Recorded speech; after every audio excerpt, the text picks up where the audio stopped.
Ibu, selamat sore semuanya.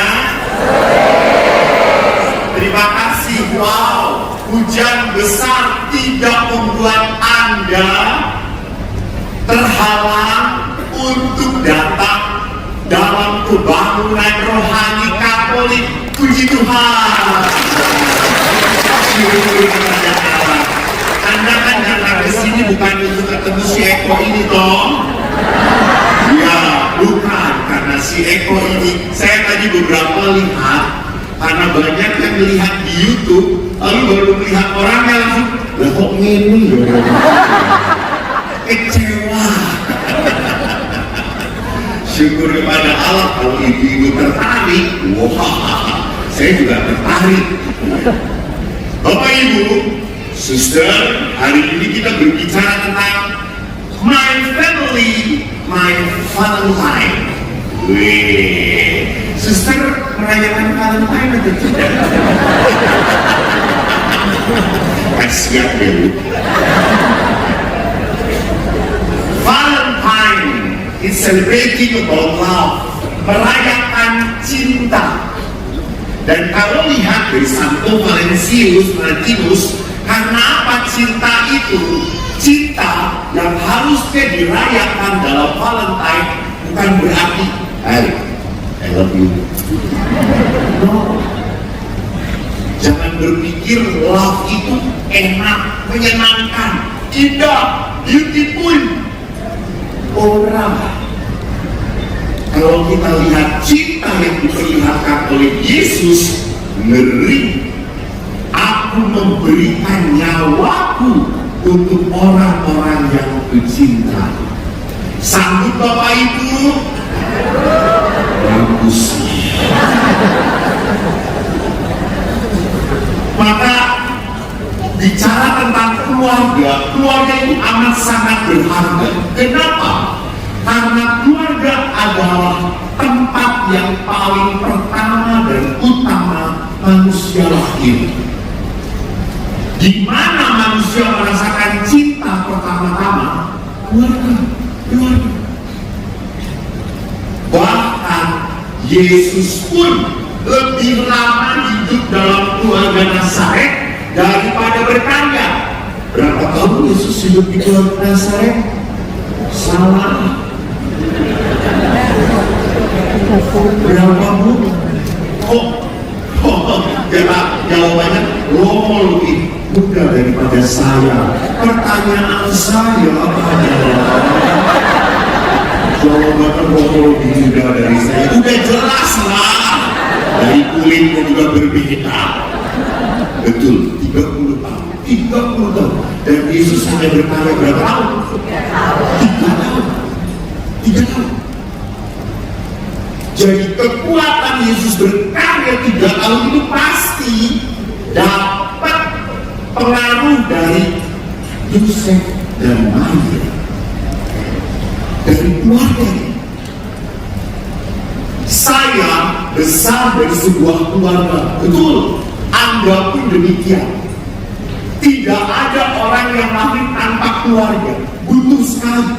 Karena di tengah keluarga saya diperhatikan, saya disayang. Hanya seringkali di tengah keluarga juga ada masalah. Coba saya tanya, yang hadir di sini, boleh angkat tangan? Nanti hadiahnya Rosario. Rosario dari Roland Coy. Diberkati bukan oleh Bapak Paris, oleh Roy Eko. Saya tahu, tepuk tangan untuk CFM Kediri ini. CFM Kediri itu saya berkali-kali seminar.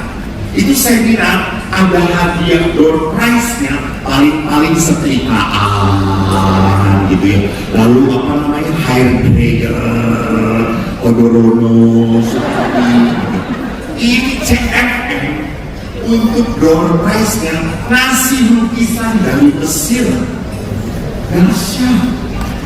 Orang lain itu dilelang jual, ini panitia ngasih, hebat banget. Dan outdoor lagi. Door prize-nya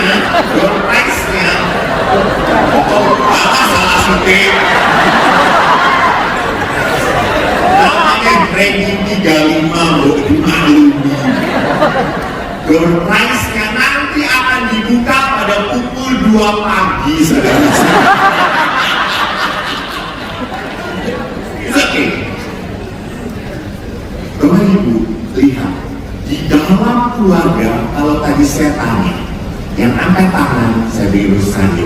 Siapa di dalam keluarga Anda, entah Anda sebagai suami istri, sebagai anak, yang tidak punya masalah dan tidak pernah gaduh? Saya tadi malam ini diambil oleh Tuhan.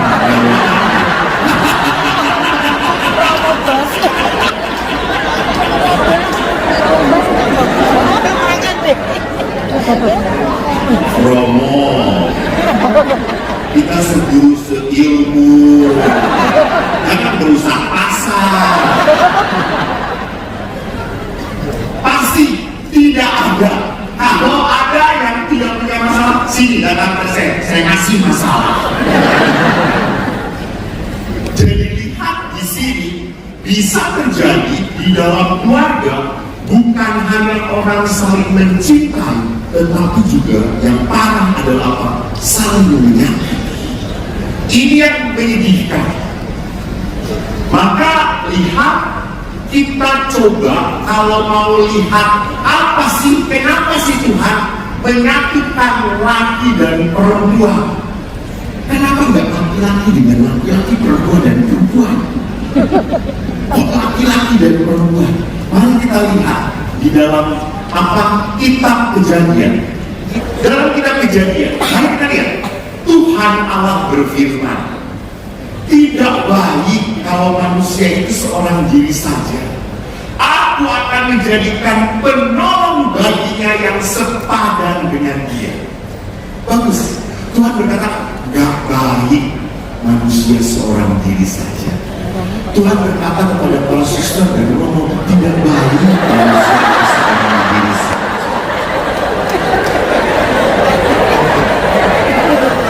Ini masalah, romo. Tidak baik. Aku akan menjadikan penolong yang sepadan. Lihat, Allah menciptakan pasangan untuk menjadi penolong, bukan pembantu. Penolong. Dan tidak hanya penolong saja, sepadan. Apa artinya sepadan? Sama. Hah? Sama. Tidak sama, beda, lanang beda,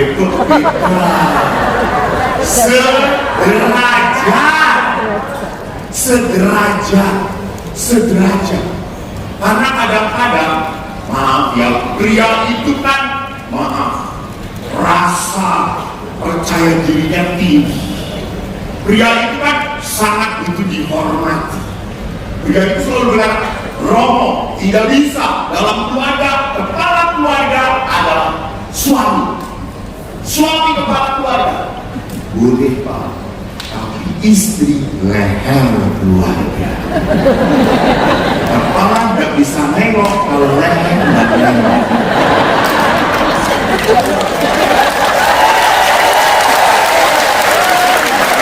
Kalau istri tepuk tangan maksudnya apa?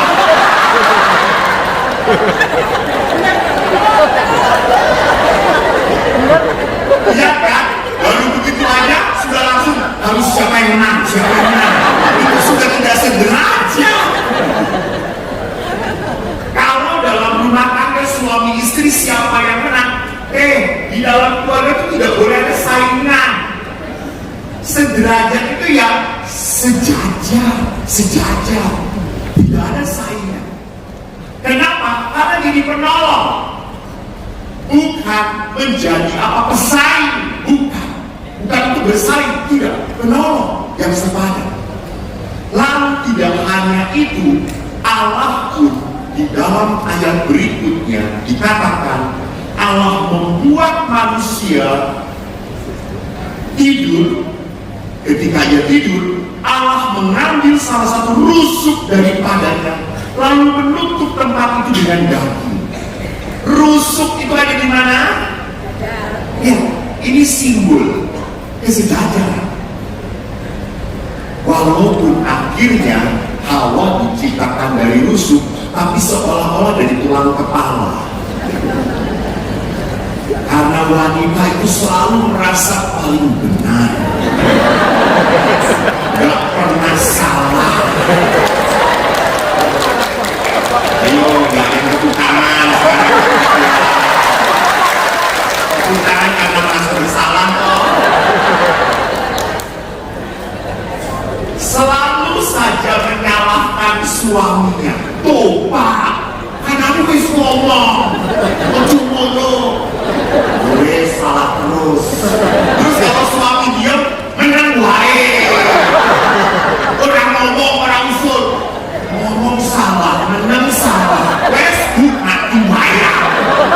enaknya mati, mau lepas tanggung jawab ya.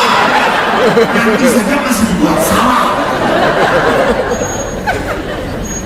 Jadi saudara melihat ini simbol-simbol yang menarik untuk memperlihatkan apa? Kesederajatan antara pria dan wanita. Maka di samping kesederajatan pendamping, lihat gerakan yang menarik juga di dalam ayat berikutnya. Sebab itu seorang laki-laki akan meninggalkan ayah ibunya, bersatu dengan istrinya, sehingga keduanya menjadi satu daging. Hari mereka keduanya telanjang. Ini simbol manusia dan istrinya telanjang, tetapi mereka tidak merasa malu. Bagus. Apa artinya telanjang? Terbuka, tidak ada yang ditutup-tutupi. Kalau utang, yang ngomong pada pasangan. Kalau punya rekening bank, yang ngomong dengan pasangan. Kalau gajinya berapa, yang ngomong dengan pasangan. Tapi ojo dikei kabeh. Mati Anda, dijatah Anda. Ini, wis, meneng, saulan. Kere juga apa?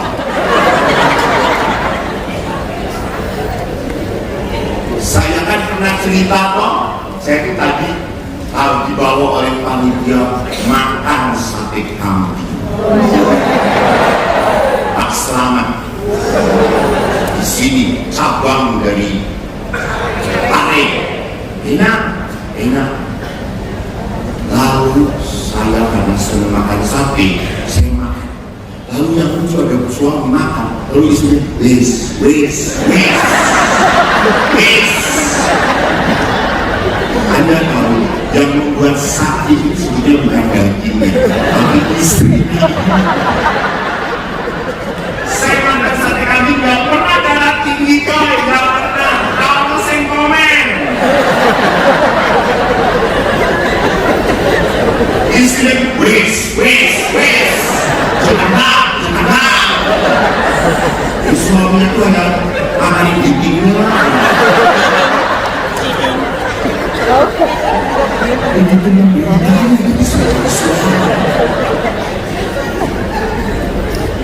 Jadi lihat Bapak Ibu bahwa di dalam kehidupan kenapa disebut telanjang sebagai sebuah kiasan?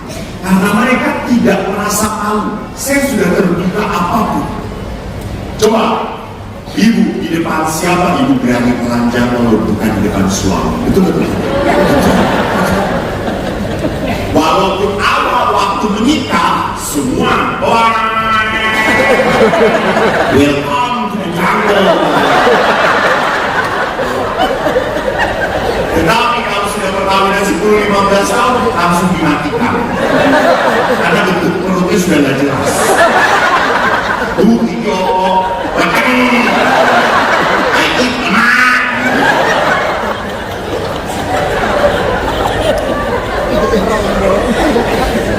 Jadi kalau kita kembali kepada kitab suci, ketelanjangan itu berarti apa? Sebuah keterbukaan. Dan kita akan apa? Tidak malu. Maka kalau di dalam hidup perkawinan ada sesuatu yang tidak dilaporkan pada istri, ada rasa malu, ada rasa nggak enak, ada rasa nggak enak. Tetapi karena sing ngono ora ngomong ke bojone, sing ngono ngomong ora ngomong wis apa dosa massal. Kalau dosa massal itu tidak dimarahi Tuhan. Seolah-olah kesalahan itu sudah tidak mau jujur pada pasangan, itu bukan berarti bahwa saya akhirnya tidak mempunyai rasa salah. Pasti begitu. Hanya pertanyaannya didengarkan atau tidak. Maka kalau saya melanjutkan apa permenungannya, yang pertama ingin saya katakan adalah pertama, perkawinan itu adalah proyeknya Tuhan. Perkawinan itu proyeknya Tuhan. Kenapa menjadi proyeknya Tuhan? Karena Tuhan yang menyatukan, Tuhan yang menanamkan cinta pada Anda. Coba Anda yang hidup dengan pasangan, saling lihat, kok iso? Ini kok iso? Dan suami Anda lihat, hampir semua suami, coba pandang. Padahal istrinya sudah, kenapa, papa?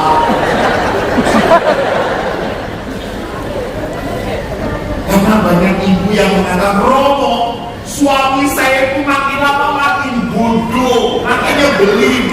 Ibu jangan lupa, suami itu jadi makin bodoh karena kawin dengan ibu.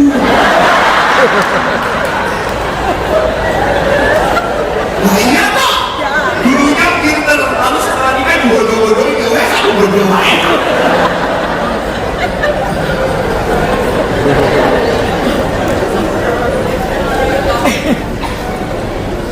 Jadi perhatikan, ini proyek Allah. Kenapa? Allah yang menyatukan.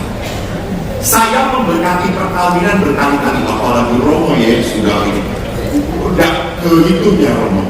Kalau saya didatangi oleh calon suami istri yang mau menikah, kadang-kadang aku gugur. Kenapa? Saya lihat suaminya ganteng, istrinya udah besar, jelek. Masuk ke biara kamu, 2 pintu harus dibuka. Terus saya kata, ini calon kamu? Ya Allah, Yesus. Lalu pada saat dia ketemu, saya tanya, Mas, kamu betul mau kawin dengan itu? Iya Allah. Aduh Tuhan, apa cantiknya? Pas dia buka, enggak Allah. Lalu kamu lihat apa? Romo tidak melihat yang saya lihat.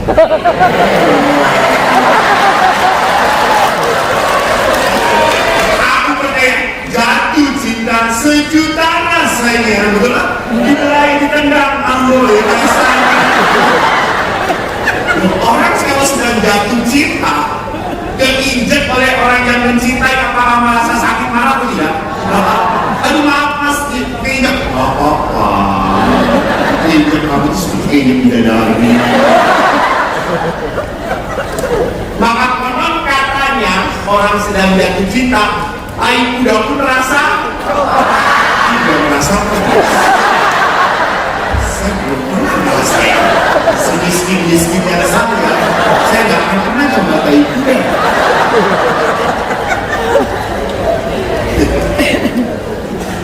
When you are falling in love, really, your decision steered by feeling.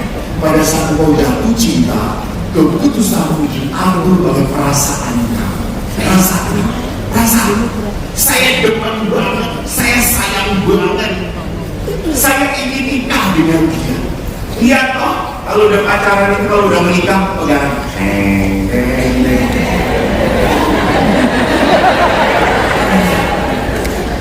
Tetapi kalau pasangan yang mau merayakan 25 tahun perkawinan datang ke pasturan, bapaknya nyitik sendiri. Ibunya pakai, saya nggak pakai.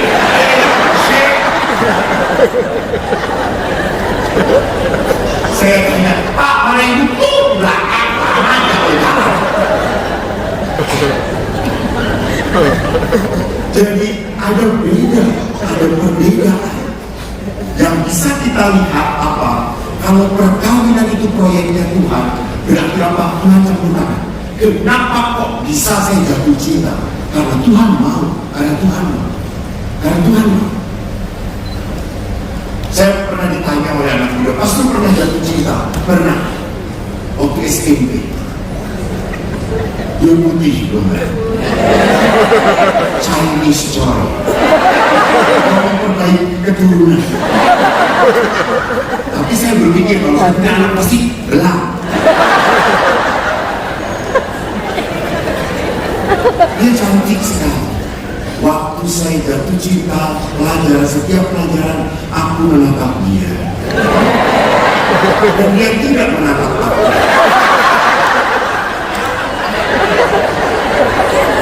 Suster ketawanya jangan kayak gitu. Dasar belum pernah jatuh cinta. Oke, saya senang banget, saya ingin banget. Oke, apalagi kalau dia udah menyapa saya. Akhirnya dia menyapa saya. Senang sekali. Saya sampai sendiri. Tuhan, semoga aku bersama dia. Rupanya kita tidak dipertemukan kembali. 2-3 bulan yang lalu kami reunian.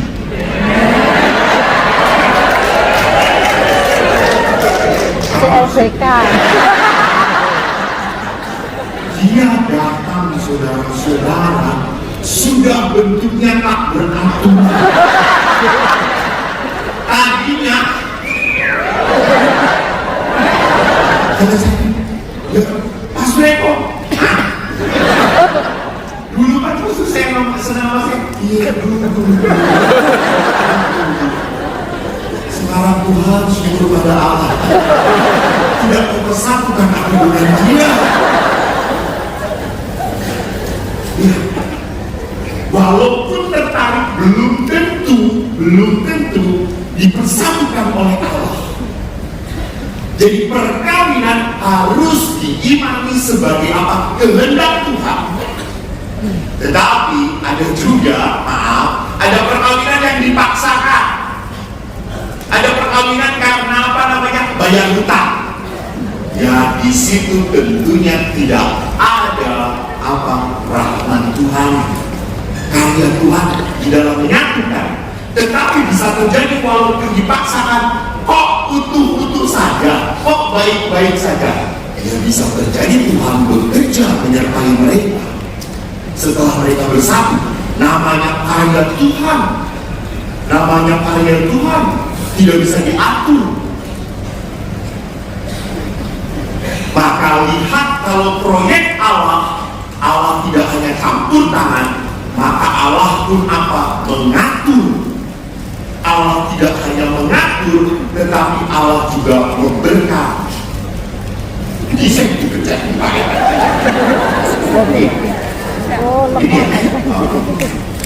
Perkawinan di dalam gereja Katolik disebut sakramen. Gagasan perkawinan Katolik pada sifat sakramentalnya. Cinta antara suami istri menjadi lambang kehadiran Kristus.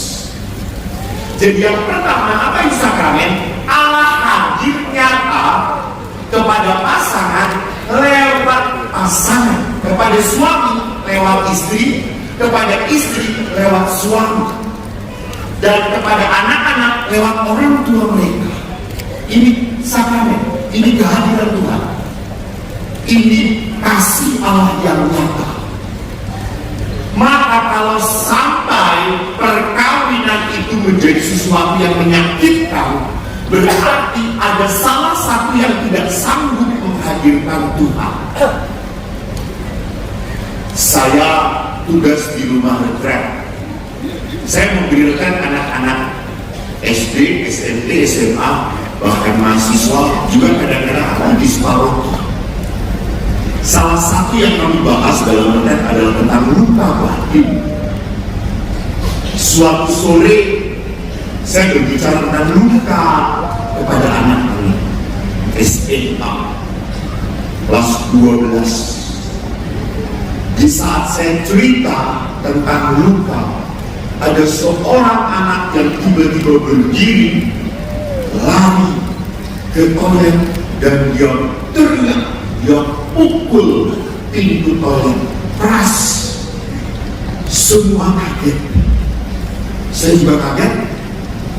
Guru-guru berdiri, lalu saya berkata, sudah tenang, ibu guru saya minta menemani anak itu. Saya teruskan.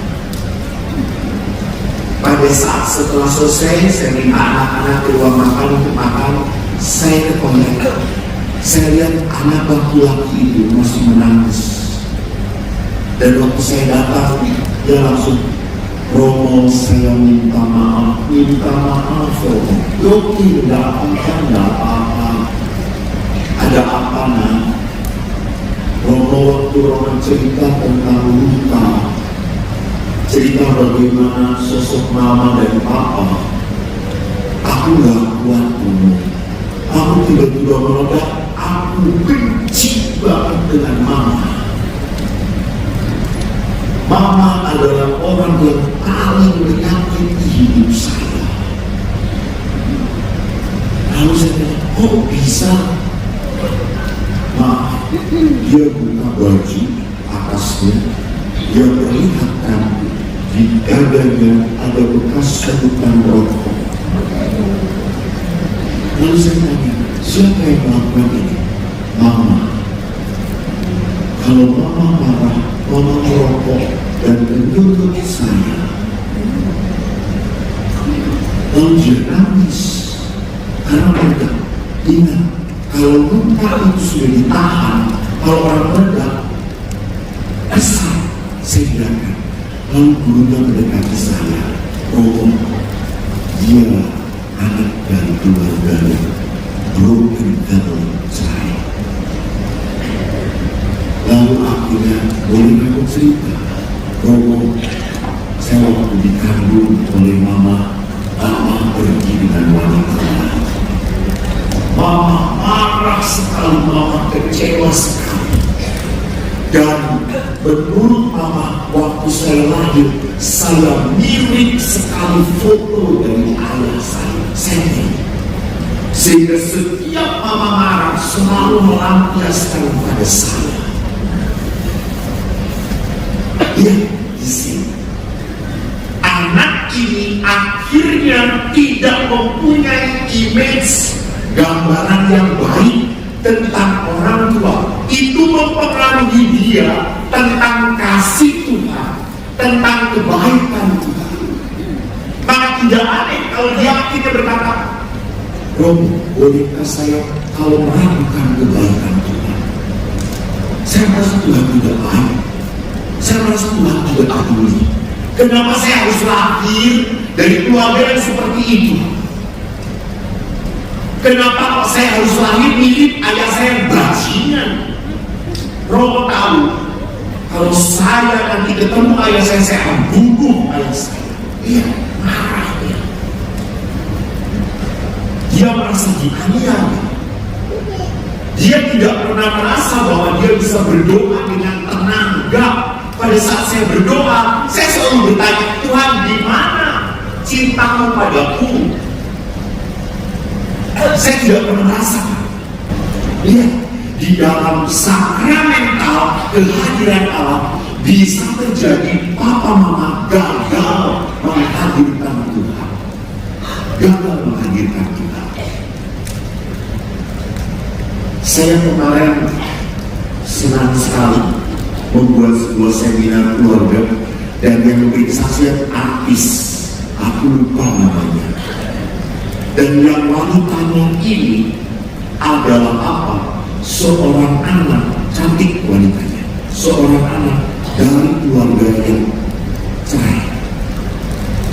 Dan dia berkata dalam hatinya, saya kalau menikah tidak mau seperti papa mama. Dan bagusnya apa? Saya cukup banyak melihat kasus, banyak wanita tidak mau menikah, anak-anak muda tidak mau menikah karena melihat orang tuanya nggak beres. Mereka nggak mau menikah, Romo. Mama aja saya disakiti, papa aja pergi. Dan bapak ibu hati-hati dulu, 10 tahun yang lalu yang banyak serong itu laki-laki. Sekarang wanita juga banyak serong. Betul. Banyak wanita yang ngawur. Ada banyak juga kasus ibu meninggalkan anaknya. Padahal 9 bulan ibu itu dekat dengan anaknya. Lah kok bisa kalau sudah sejahat menguasai dia. Dan hebatnya perempuan ini, walaupun lahir dari broken family, yang akhirnya saya menikah mencari suami yang berkenan pada Tuhan. Dia berdoa. Dan rupanya suaminya pun orang baik, dia berdoa minta pasangan yang seturut kehendak Tuhan. Dua-duanya berdoa, mereka bertemu, mereka dapat sakramen. Sekarang sudah punya 3 anak, 10 tahun hidup perkawinan mereka. Apakah kalau dua-duanya berdoa, dua-duanya direstui, dua-duanya sakramen, tidak akan timbul masalah atau tidak? Betul. Karena berdoa itu bukan berarti semuanya jadi baik adanya. Ya, tetap punya masalah. Tetapi dengan berdoa kita belajar apa? Tetap menjadi baik, tetap menjadi orang yang sakramental. Sakramental itu apa? Berani menghadirkan Tuhan. Dan arti kedua dari sakramental adalah apa? Tuhan memberkati apa yang sudah dipersatukan. Jangan takut. Selama engkau menghadirkan Tuhan, Tuhan menyertai. Apalagi Allah itu disebut dalam perayaan Natal sebagai apa?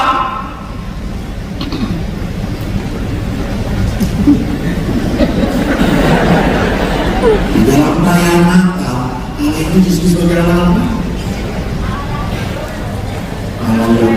Ya, Immanuel, Pak, kasih rosario, Pak, satu ini. Tepuk tangan, betul. Nggak bohong aku. Coba perlihatkan dulu, sorry. Nggak percaya. Kasih cewek. Made in Italy, no, not made in China. Made in Italy. Betul. Allah itu disebut sebagai Allah Immanuel. Apa Immanuel? Langsung angkat tangan. Oh, rosario ya. Ini gak ada rosario-nya. Allah beserta kita. Pertanyaan saya, apakah Allah selalu menyertai kita? Ya. Saya ulangi. Apakah Allah selalu menyertai kita? Ya. Di saat Anda menyakiti suami Anda, apakah Allah menyertai kita? Di saat Anda cerewet pada suami Anda, apakah Allah menyertai kita? Di saat suami melihat perempuan lain sambil nyeret-nyeret, apakah Allah menyertai kita? Allah tidak pernah menyertai kejahatan. Allah menyertai kita betul, tapi pertanyaannya apakah saya orang yang disertai Tuhan atau tidak? Allah Immanuel menyertai dia, tetapi apakah tindakan kita sesuai dengan penyertaan Tuhan atau tidak? Jadi tidak setiap tindakan manusia disertai Tuhan. Orang ngaku sih ya orang, korupsi ya orang, bohong ya tidak. Tuhan tidak pernah mengampuni dosa. Maka Bapak Ibu lihat, sakramen itu adalah tanda berkat. Jadi lihat di sini, karena perkawinan itu sakramental, dalam Amoris Laetitia, Paulus pun mengatakan perkawinan adalah hadiah untuk pengudusan dan keselamatan. Jadi keselamatan Allah itu tidak hanya menyatukan, tetapi juga menyalurkan berkat. Bapak Ibu lihat, manusia itu akhirnya apa? Bukan masalah punya banyaknya, bukan. Yang benar adalah bagaimana kita mensyukuri dengan apa yang kita nikmati, apa yang kita peroleh. Anda tidak bisa bersyukur kenapa? Karena selalu ribut. Dia sudah punya ini, dia sudah punya itu. Kamu enak aja kalau pergi bisa kemana-mana. Hei, sampai kapan itu hati kamu tidak akan pernah damai? Karena kau tidak bisa menikmati apa yang diperoleh. Kita pun mungkin sama, kita pun sering membanding-bandingkan pasangan kita. Pak, lihat suamiku, tetangga rajin, ape, ini bener,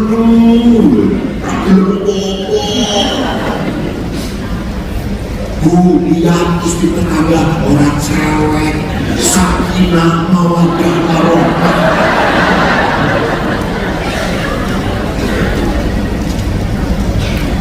Kita selalu apa?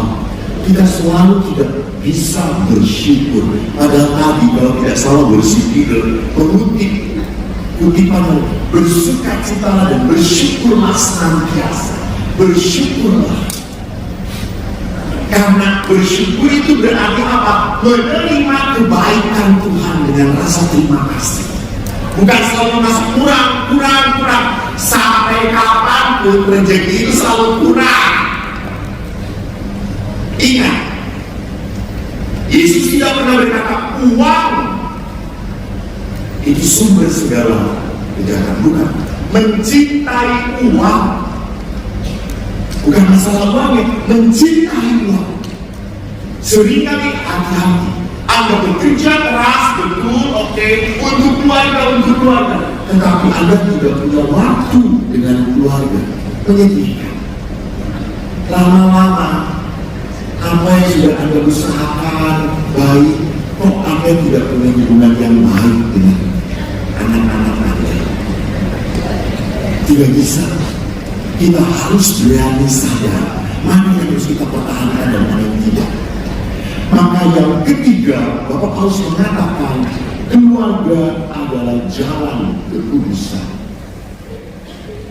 Lihat, tidak ada kekudusan tanpa pengorbanan. Maka jalan sesungguhnya dalam keluarga dikuduskan oleh Tuhan lewat apa? Lewat pengorbanan. Maka lihat di sana, salib adalah jalan kekudusan. Salib adalah tempat di mana Yesus menyelamatkan, Yesus menguduskan, Yesus membuat kita layak mendapatkan karunia berkat dari Tuhan.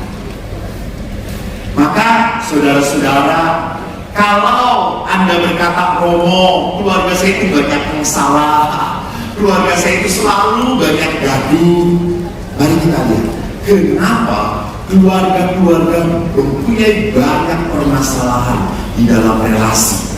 Apa yang membuat relasi dalam keluarga itu bermasalah? Pertama, ini harus teks ya, cekal-celir, tidak. Pertama, di dalam keluarga kita tidak merasa at home lagi, tidak nyaman.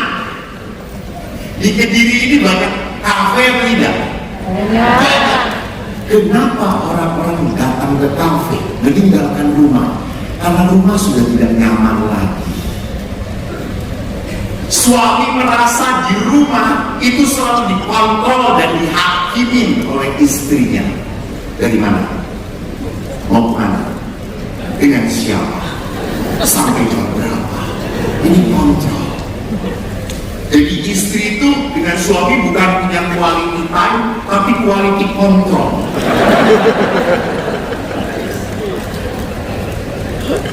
Selalu saja apa memeriksa. Maka seorang bapak pernah jalan dengan saya naik motor ke ziarah, lalu ada telepon, Pak, itu telepon, Pak, Polda. Saya pikir Pak Polda Jakarta, tahunya bojone. Berhubung si bapak itu sedang dengan saya, langsung dia matiin video call. Dengan Romo. Jadi merasa percaya istrinya kalau pergi dengan Romo. Padahal dengan Romonya cuma 25 menit, pergi ngaburnya 60 menit. Jadi kenapa orang-orang sampai lari dari rumah? Karena rumah sudah tidak merasa nyaman. Anak-anak pun sama. Kalau ditanya, Nak, kamu masih ngobrol gak dengan mama papa? Gak mau. Kenapa? Kalau ngomong dengan mama selalu disalah-salahkan. Mama ini ya Romo, semua kesalahan masa lalu diungkit-ungkit. Dari saya sejak lahir sampai sebesar ini. Dulu ya kamu ya, ingat ya dulu ya. Jadi lihat di sini, rumah tidak menjadi tempat nyaman. Karena apa? Karena kita lihat orang keluarga kita, suami istri saling menyalahkan. Dan kalau menyalahkan itu berarti apa? Tidak berkenan kepada saya, tidak sesuai dengan saya mau. Jadi kamu disalahkan karena tidak seperti yang saya mau. Kamu tuh harusnya jangan kayak gini, harusnya kayak gitu. Lihat di sini, di dalam perkawinan, saat kita mengontrol pasangan, maka sampai kapanpun pasangan tidak akan pernah nyaman dengan kita. Jadi kalau kita bisa lihat, kita tidak pernah bisa menyalahkan kenapa suami saya, mungkin tindakan saya, kata-kata saya membuat dia tidak nyaman, membuat dia tidak nyaman, membuat dia tidak merasa diterima, selalu saja dipojokkan. Saya bertanya, suami istri, ini pasti suami istri, karena bajunya sama, beli satu dapat dua, paket hemat, ya, gak nyicil lagi, oh kere tenang. Bu, ibu berhadapan dengan ayah ibu dari ibu, orang tua, mertua ibu. Lalu suami ibu salah, melakukan kesalahan, lalu disalahkan oleh mertua. Ibu tahu suami ibu salah, lalu mertua, ayah ibu Anda menyalahkan suami Anda. Ibu akan berdiri di pihak siapa? Orang tua yang benar atau di pihak suami yang salah? Ibu berdiri di pihak siapa? Kenapa? Iya betul, beri dosa, betul. Bagus. Ibu berkata, saya di pihak suami. Kenapa? Walaupun salah, dia suami saya. Gitu. Jadi bagaimanapun saya harus membela, bukan menelanjangi, mempersalahkan pasangan. Tidak. Nanti setelah pulang di rumah baru dicekik. Wih, salah. Kalau di depan mertua, lindungin. Tidak pernah boleh kita apa, tetap saya harus mengangkat martabat suami. Dan ingat, kenapa tidak merasa feeling at home? Nanti saya perlihatkan. Karena suami tidak menemukan apa yang dia harapkan. Istri pun demikian. Istri itu berharap supaya suami-suami seperti ini, tapi kok tidak terjadi. Kok tidak, tidak ngerti sih? Kan banyak sekali istri yang tidak dimengerti oleh suami, dan suami pun tidak dimengerti oleh istri. Betul atau tidak? Kenapa? Karena dia tidak ngomong. Dia tidak perlu ngomong, gue ngerti udah bertahun-tahun. Suami Anda bukan, istri Anda bukan kuntilanak, dan suami Anda bukan genderuwo. Dan bisa saling mengerti, dan harus komunikasi. Maka yang kedua, bisa terjadi perselisihan. Karena apa? Saya hanya terfokus pada diri sendiri. Saya kok tidak bahagia ya hidup dengan dia. Saya kok merasa tidak nyaman ya. Bahkan banyak para istri juga sudah mengatakan, Romo, saya hidup dengan suami saya banyak berkorbannya, banyak banget Romo. Saya kalau tidur sudah dikentutin sama dia, yang ngoroknya keras banget Romo. Ibu-ibu ingat, ngorok itu anugerah. Ngorok itu berarti suami Anda masih hidup. Kalau dia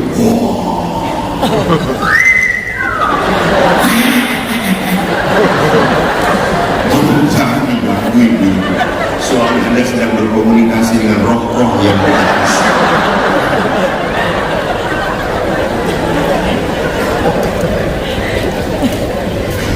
Jadi lihat, kalau di dalam perkawinan yang paling utama yang paling utama adalah saya, maka selalu Anda akan menemukan hal-hal yang tidak berkenan pada diri Anda. Selalu Anda akan protes. Jangan gitu. Karena ukurannya siapa? Bagus. ukurannya saya. Ingat, di dalam perkawinan sudah diberes tahun. Di dalam perkawinan kita, jangan berpikir Anda tidak bahagia, suami Anda lebih tidak bahagia. Hanya mereka tidak mau ngomong. Kan istri itu ngomong itu minimal 30.000 kata per hari. Bayangkan, laki-laki itu cuma 7.000 kata.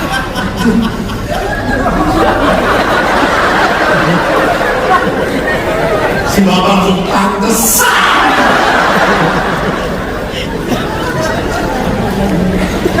Lihat kalau perempuan itu kan selalu aja ngomong, tidak pernah bisa diam, sendiri ngomong. Itulah perempuan, karena ingin mengekspresikan, nggak tahan kalau nggak ngomong. Selalu ngomong. Kalau laki-laki coba, kalau ibu bilang gimana bu, langsung kalau tunjuk gimana pak, betul ini.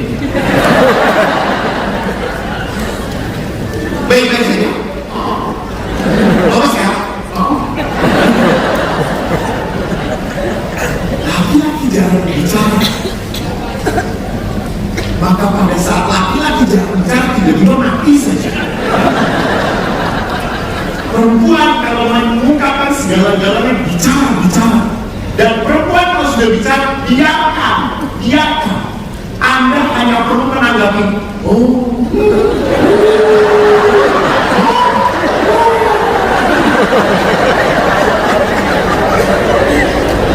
Kalau perempuan cerita mengasih masalah, perempuan tidak cari solusi, tidak. Jangan kasih solusi, salah. Karena perempuan itu ngomong, ngungkapin masalah supaya apa? Supaya itu ya, supaya enggak saja. Jadi jawabannya cuma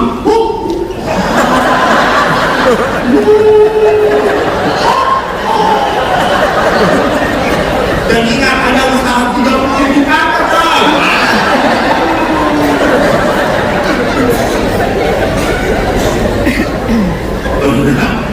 Laki-laki sedang kumpul, istrinya nyorotin, cuma, lalu gantian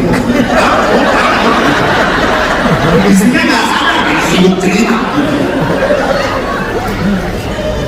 Itu sosok yang berbeda. Maka kita harus memahami hal itu. Di saat kita mengatur istri, suami saya harus seperti saya, raiso, jenenge lanang kok.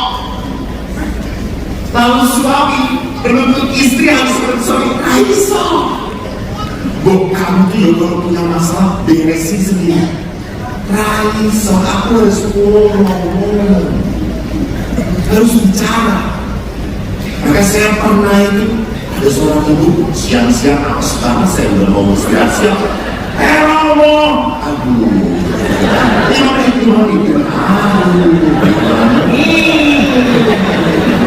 kalau sejak nggak selesai si ibu ngomong terus tanpa nafas sudah. Karena dia sudah berapa puluh minggu nggak pernah ngomong-ngomong, dia gelontorin sama setelah 1,5 jam, dah selesai. Baik bu, menurut saya sudah, saya nggak boleh dengar ngomong, saya selesai. Dan berarti saya sudah puas, saya pulang. Dadah. Ibu puas, ya. Ibu lega, saya jengkel.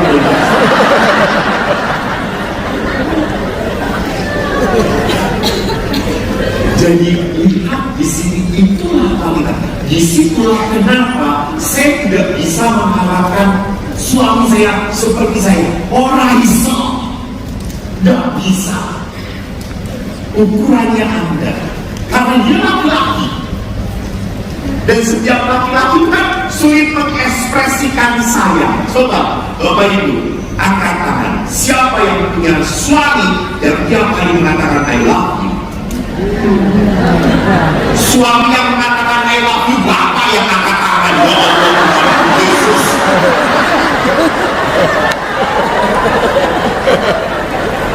Di biara pun ada yang tiap hari mengatakan I love you. Leo dan kakak tua. I love you. Saya kata Leo Bego, I love you.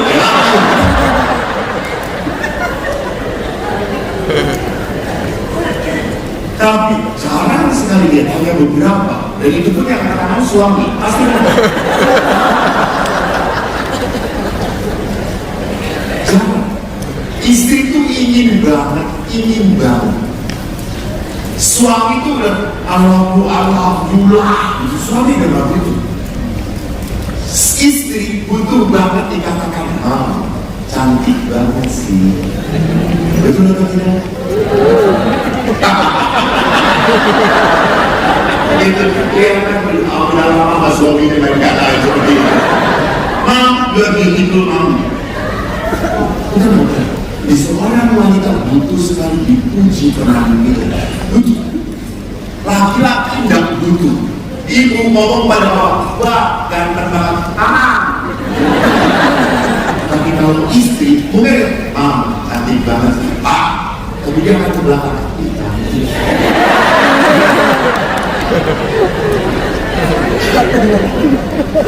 Saya itu, bapak ibu dibangun, banyak dikirimi makanan sama ibu. Karena saya tidak memuji, ibu cantik banget, makanannya enak bu. Promo lagi, nanti dikirim lagi. Anda tahu suaminya itu makanan yang sudah dipanaskan 7 hari.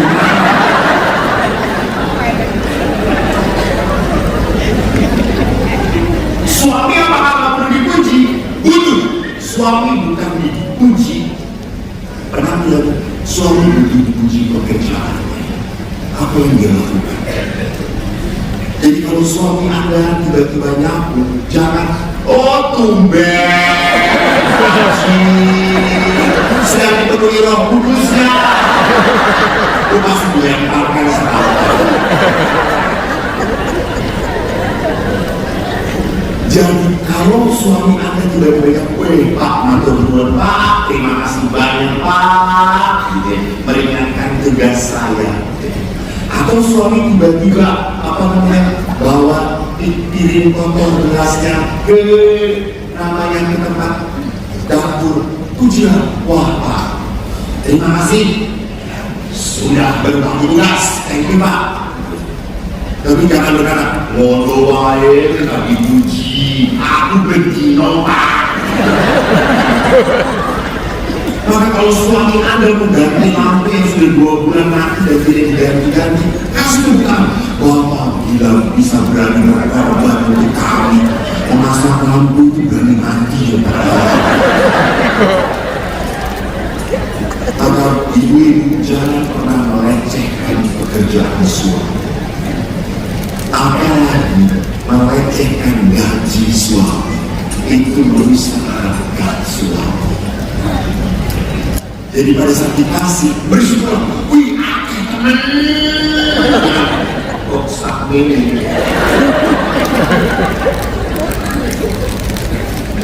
Buat pengorbanan suami Anda, dihargai. Jadi tidak fokus pada diri sendiri, tetapi juga juga memikirkan apa yang dibutuhkan pasangan. Maka penting sekali di dalam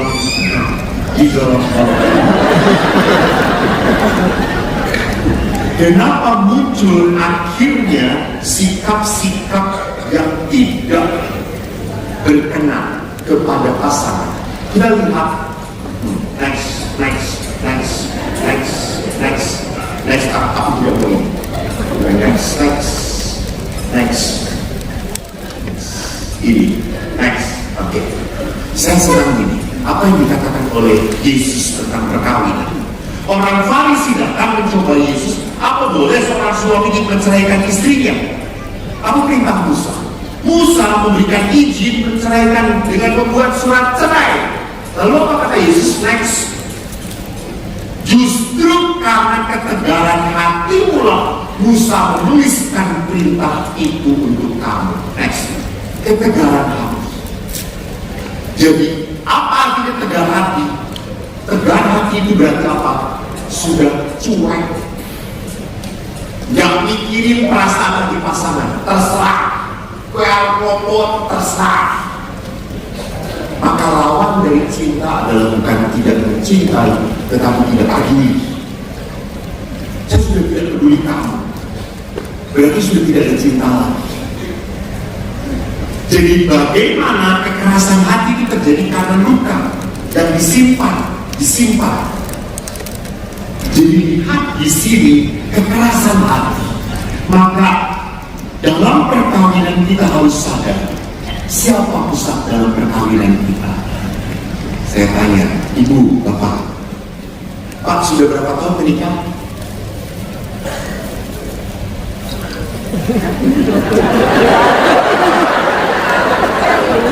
Dengan yang ini bukan yang sama.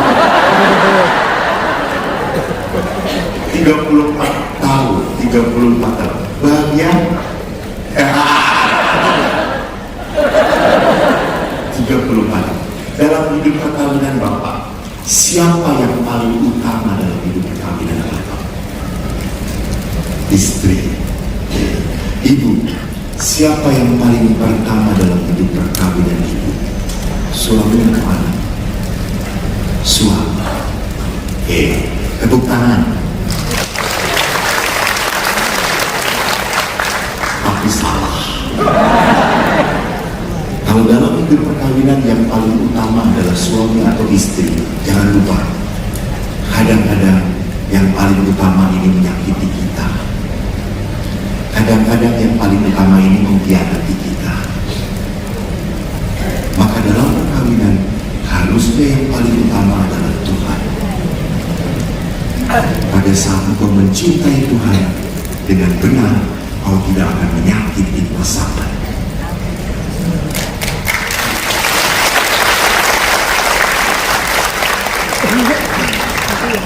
Jadi lihat di sini, perkawinan itu adalah sebuah apa? Sebuah lingkaran.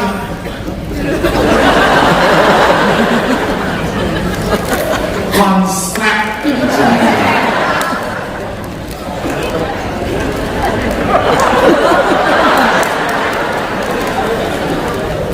Perkawinan itu seperti sebuah lingkaran dua yang makin lama menyatu. Betul. Karena saling mengerti satu sama lain, saling menerima satu sama lain. Maka Bapak Paulus mengatakan tidak ada keluarga yang sempurna, tidak ada. Maka keluarga itu perlahan-lahan apa? Saling berkembang mencintai. Sampai kapanpun Anda tidak akan mengerti pasangan Anda. Betul atau tidak? Betul. Selalu misteri. Anda walaupun sudah menikah 34 tahun, kadang-kadang ada hal yang aneh pada istri Anda. Betul atau tidak? Betul. Karena istri Anda memang aneh.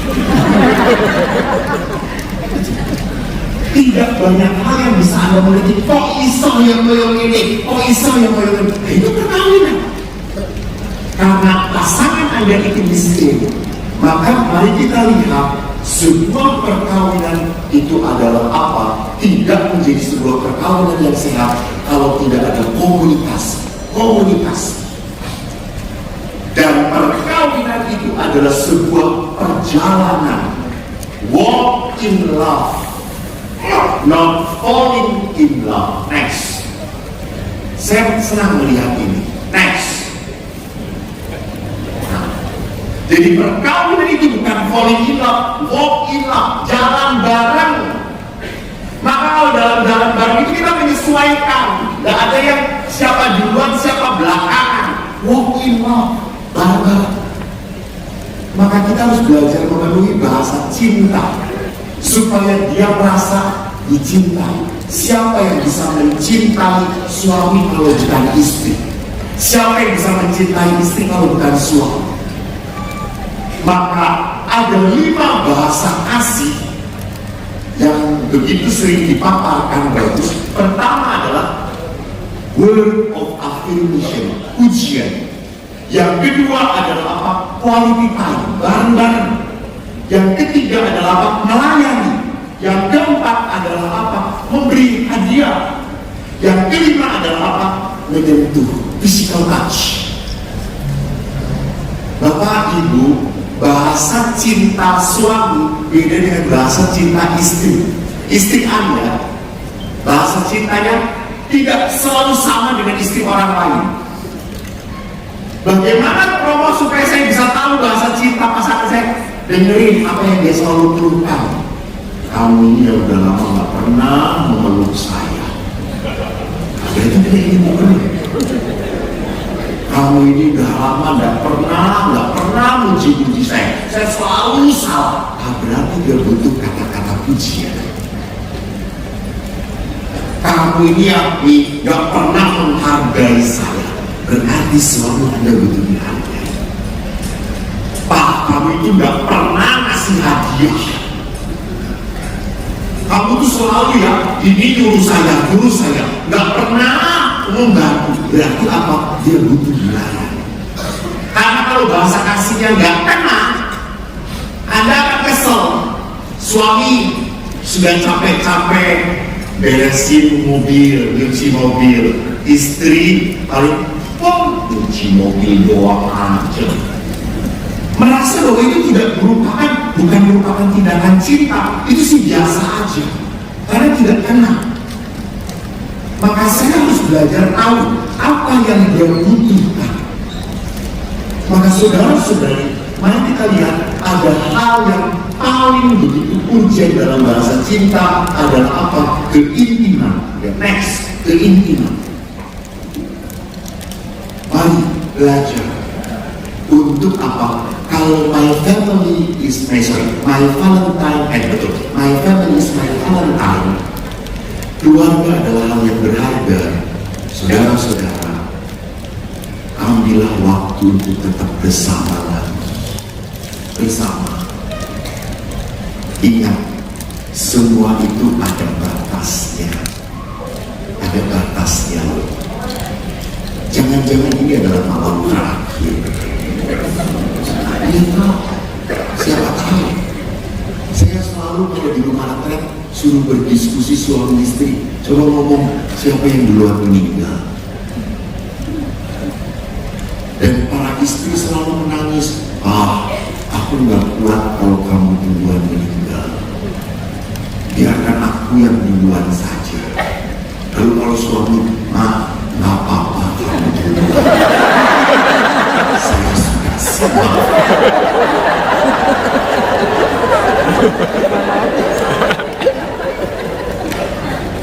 Jadi lihat, saya butuh apa? Saya butuh intim.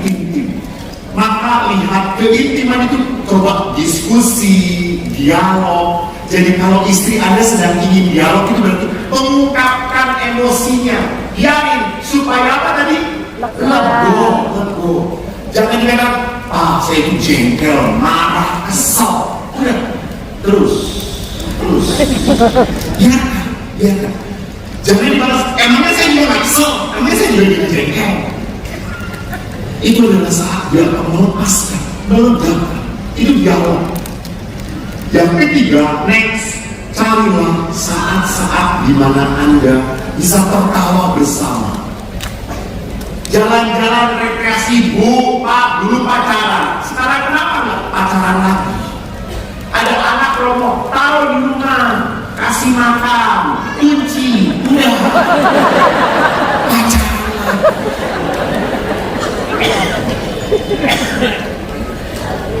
Pak, 34 tahun, kapan terakhir gandeng istri Bapak?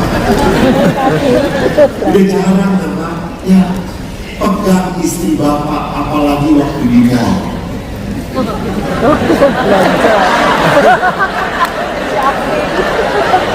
Karena kalau di mall istri Anda arahnya tidak jelas.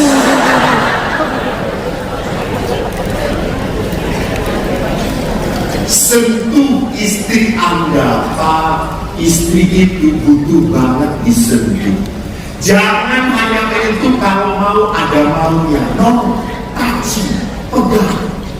Dia sedang begini, Anda akan mengatakan, pegel ya. Itu tuh tanda bahwa dia itu ingin dipijetin, pegangin. Jadi istri itu, itu tanda. Jangan marah, saya juga kesel.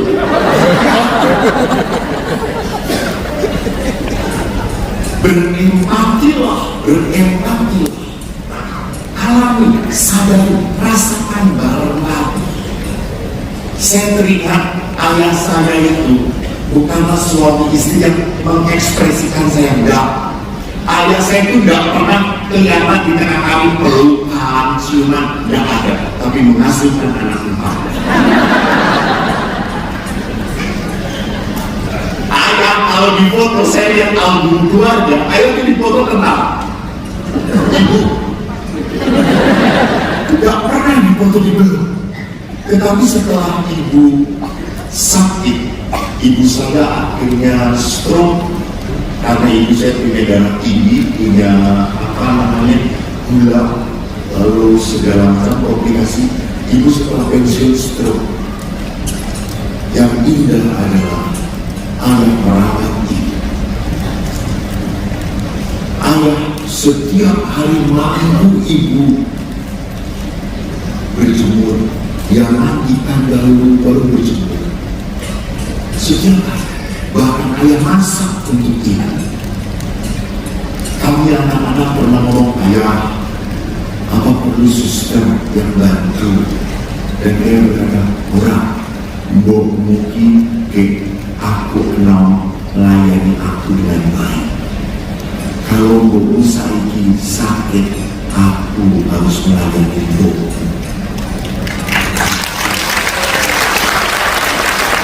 Ini kami. Maka ayah itu apa? Begitu sayangnya pada ibu.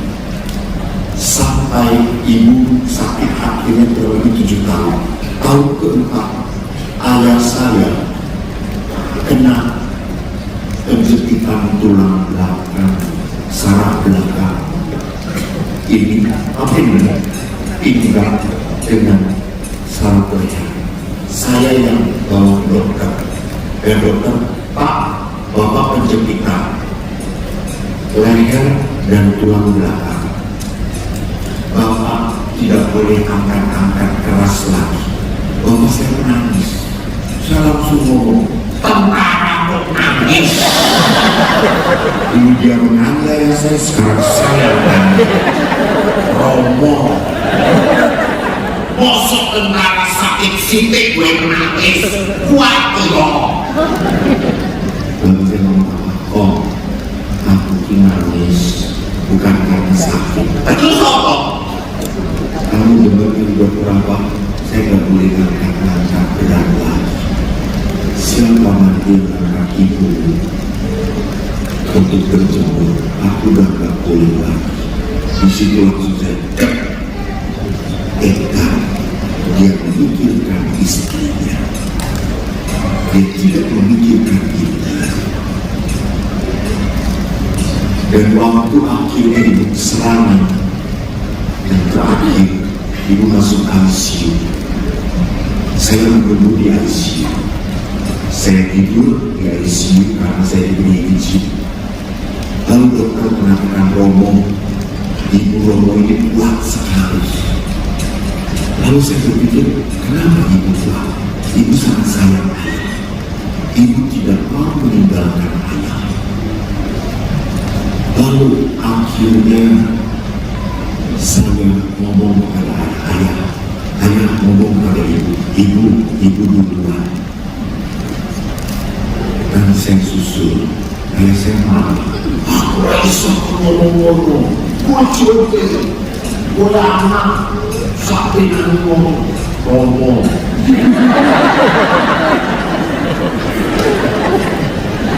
Kenapa saya suami ibu itu sayang banget sama ayah? Ibu sudah sakit, sudah ayah kan sudah mengatakan sudah bermasalah. Ya sudah.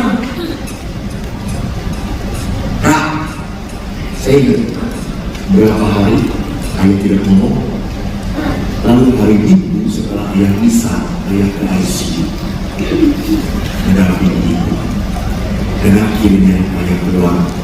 Saya mau datang, mereka sedang nangis. Ayah keluar, aku sudah ngomong dengan ibu. Nah, hari Minggu, hari Selasa ibu. Dan waktu meninggal, kata-kata ayah begitu memukul saya.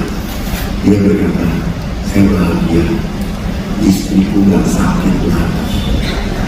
Sekarang yang sakit saya, karena saya kehilangan orang yang saya sayang.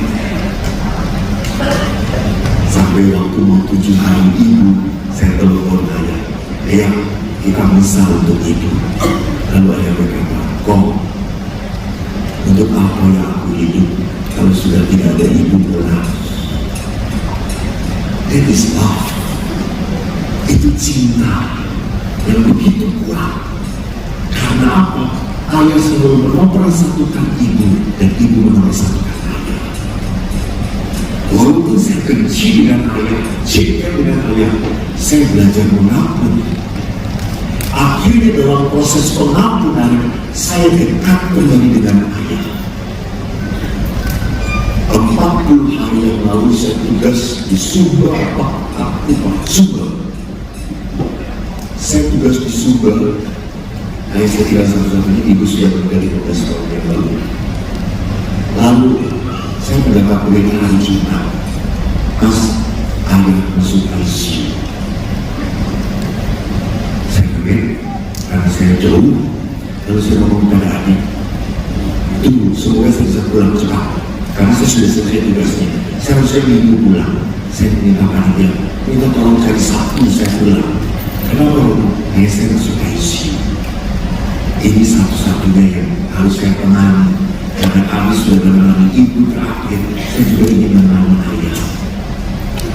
Lalu akhirnya tiket sulit, lalu malam Jumat itu dikatakan Romo ada siang ke Jakarta. Baik, saya sampai bandara, saya WA video call adik saya, kumpul dengan ayah, kumpulkan adik-adik, suami istri kalian dan cucu-cucu ayah. Saya melihat di dalam video ada keponakan saya, ada adik saya. Saya lihat ayah sudah pakai selang, sudah di apa namanya? Berapa seperti itu?